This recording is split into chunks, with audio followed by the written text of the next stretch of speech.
Composition of urine, urine जब हम देखेंगे तो उसमें क्या क्या होगा। तो कंपोजिशन ऑफ यूरिन में 90 से 95% लगभग पानी ही होता है। यूरिन जो हम पास आउट करते हैं उसमें 90 से 95% पानी ही होता है। 4 से 5% वेस्ट प्रोडक्ट होते हैं। इनमें से 4 से 5% में 2% यूरिया होगा, 2% यूरिक एसिड होगा, और इस 2% यूरिया और 2 से 3% हमारा यूरिक एसिड होता है। यूरिक एसिड के साथ साथ creatinine, ammonia, sodium, potassium chloride, phosphate, sulphate, oxalate, ये सब टॉक्सिन्स हैं जो यूरिन में के रूप में बाहर आते हैं। 2 से 3% जो 2 तरीके के हमारे वेस्ट प्रोडक्ट हो सकते हैं। कुछ ऑर्गेनिक होते हैं, कुछ इनऑर्गेनिक होते हैं। ऑर्गेनिक वेस्ट प्रोडक्ट जो वे होते हैं जो बॉडी खुद बनाती है, यानी कि मेटाबॉलिज्म पर खुद बनाती है। प्रोटीन के मेटाबॉलिज्म पर, फैट के मेटाबॉलिज्म पर, कार्बोहाइड्रेट के मेटाबॉलिज्म पर बॉडी खुद बनाती है वेस्ट प्रोडक्ट। उनको ऑर्गेनिक वेस्ट प्रोडक्ट बोलते हैं। जैसे यूरिया है, यूरिक एसिड है, क्रिएटिनाइन है, अमोनिया है, ये हमारे ऑर्गेनिक वेस्ट प्रोडक्ट हैं।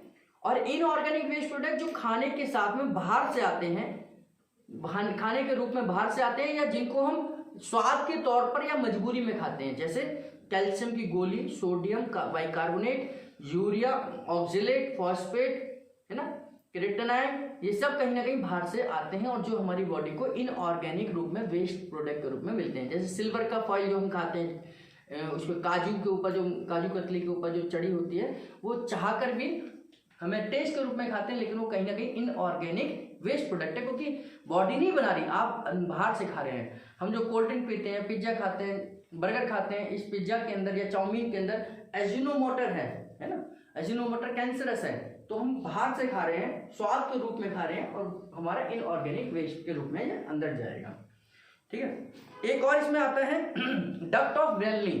डक्ट ऑफ वेलनी, यूरिन जब कलेक्टिंग ट्यूब से आता है तो पहले पिरामिड के अपेक्स में बने हुए पेपिला में जाता है, पेपिला से होते हुए लेजर कैलिक्स में आता है, फिर लेजर कैलिक्स से मेजर कैलिक्स, जो कलेक्टिंग ट्यूब से पिरामिड के अपेक्स से जुड़ी हुई है, उसे डक्ट ऑफ वेलनी कहते हैं।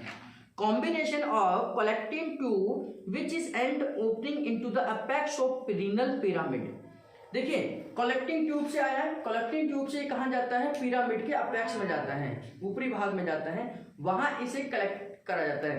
तो जहां पिरामिड यानी कि डक्ट ऑफ वेलनी क्या हो गया कि जहां पर कलेक्टिंग ट्यूब क्या है, ये माइक्रोस्कोपिक स्ट्रक्चर है, ये किडनी का सबसे छोटा स्ट्रक्चर है, माइक्रोस्कोपिक स्ट्रक्चर है। यहां से यूरिन जैसे ही पिरामिड में जाता है, पिरामिड क्या है, पिरामिड को मैंने यहां बनाया, तो ये माइक्रो है, ये मैक्रो है, ये बड़ा स्ट्रक्चर है। जब किडनी माइक्रो से मैक्रो की तरफ जाता है तो बीच वाली जगह को हम क्या कहते हैं, डक्ट ऑफ वेलनी कहते हैं।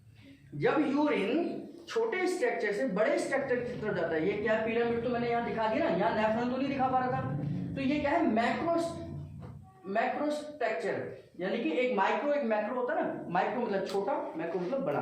तो ये इससे जब इस फॉर्मेशन में जाता है, बड़े स्ट्रक्चर में जाता है, तो इसके बीच वाली जगह को हम डक्ट ऑफ वेलनी कहते हैं। बात समझ आई? डक्ट ऑफ वेलनी वो जगह है जहां पर कलेक्टिंग ट्यूब से यूरिन हमारे पिरामिड के अपेक्स के अंदर घुसता है। ठीक, फिर उसके बाद वो लेजर कैलिक्स, मेजर कैलिक्स से पेल्विक, ये यहाँ से होते हुए पेल्विक, इससे होते हुए नीचे की तरफ पेल्विक से होते हुए रीनल पेल्विस से होते हुए यूरेटर में आ जाता है, फिर ब्लैडर में जाता है। इस तरीके से यूरिन इकट्ठा होता हुआ चला जाता है रोग को।